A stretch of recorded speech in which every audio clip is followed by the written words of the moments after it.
I'm feeling conflicted about using AI in my work. My boss encourages me to use it, and it's helped me move faster through my work, but ethically and sustainably, it feels off. How do I make peace? We've been talking about this a lot. I think there's been, I'm not nearly as engaged in the environmental impact piece of this as I probably should be. Only that I do get the sense, and you probably would have more insight into this, Andy, that we've gone through these phases of like, this is coming, here it is, and then almost like a bolt onto that. Like, oh my God, this is incredible! Look at the speed and the scale and the volume, into this enormous, like very swift backlash around environmental concern. That just feels like it's really just kind of like exponentially ramped up certainly in my world in the last month, more than I've ever. And I think a lot of young people specifically are participating in that conversation, kind of going like, well, hang on a second, like this has all of these answers, and it lets me, accelerate all of these things in my life, be they professional or personal or whatever. And that more and more and more when I talk to people, they're having this kind of quite sort of proper, I guess, internal conflicts or crises with themselves to kind of go, hang on a second, am I participating in the next big, incredibly damaging thing to the planet? And it's really hard when everyone kind of goes, don't worry about it, it's fine. Look what I just did with ChatGPT. It's really hard when the majority of people participate in something that is really, really clearly now terrible for where we are and where we live. I think it's really, really tough. It's something I wrestle with all the time. This is probably the thing I think about most with AI, weirdly, more than its impact on my business and creativity and my livelihood, is just, do I want to participate in this? And I think any of these kind of things, when it comes to a conversation with your boss or your workplace, where culturally something gets adopted, and it happens in lots of different shapes and forms, that it is not aligned with your personal ethics or feelings about how you want to move through the world. It's really hard to not participate in that. And I don't really have a clear answer for it. It's a really tough thing. Because it opens up this whole conversation around, and I guess this is kind of, it's also tied to what Aileen was just saying about the mental health thing. There is this version where you go, at what point are entire businesses meant to adjust the way they work and move and behave around an individual? And to what degree is an individual meant to adjust their own personal ethics and how they feel around how a company works, And the ideal around that would be that you just go, okay, well, I quit, I'm not doing this, I'll see you later, which to circle back all the way to the start of our conversation, is to go and to move to what job, So with you wrestling with these things where you go, there's not many roles out there, the role I'm in is flawed because of these reasons, yet I don't have an alternative. It's really tough, that stuff. I don't have an answer for it, other than I'm just seeing this huge wave of concern and conversation around the environmental impact piece that I hope doesn't go away. And it almost, on my most positive days, feels like one of the main things that we can use to fight some of this stuff. So I don't know. You guys would probably both have a much better insight into how to manage that professionally in terms of companies than I would. Yeah.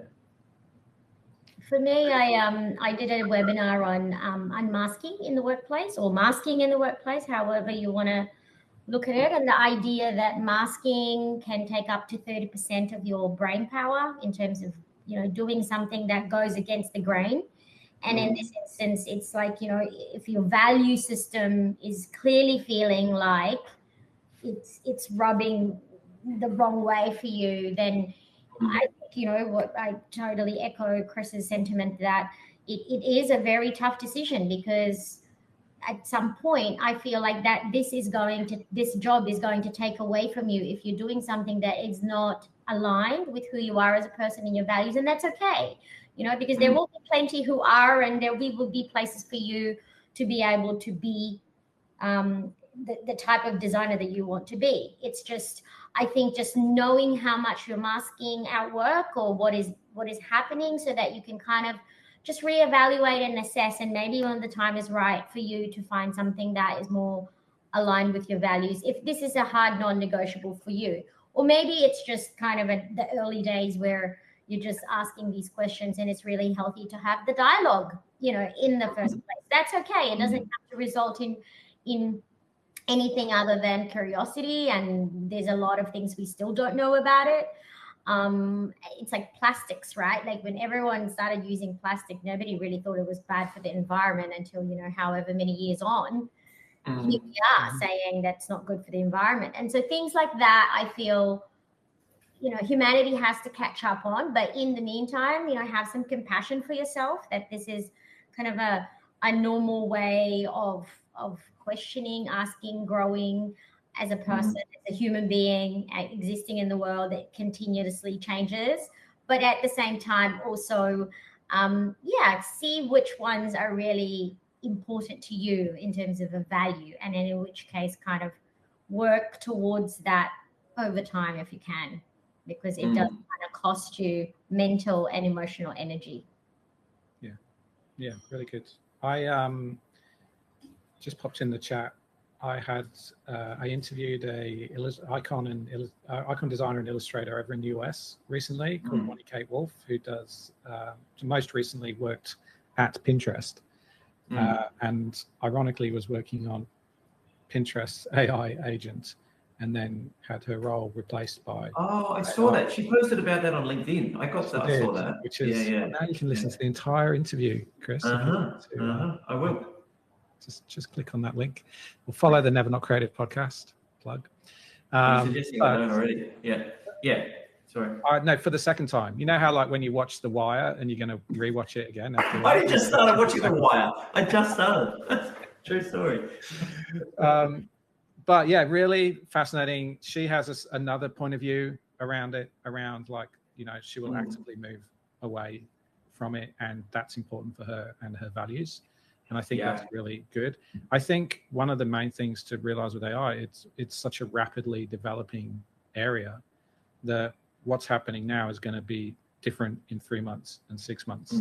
And it is, if you want to look further out, then it can seem very scary. But also at the same time, I think even the AI companies themselves talk about how, well, we've kind of got to build guardrails around this as we go. At least we hope that some of them do. And so I think it can be the same for us, which is like, hey, what do you feel comfortable doing right now? And what don't you feel comfortable with? And like, do you want to push that a little bit further? Do you want to find other boundaries as you go? I don't think it has to be a yes or no.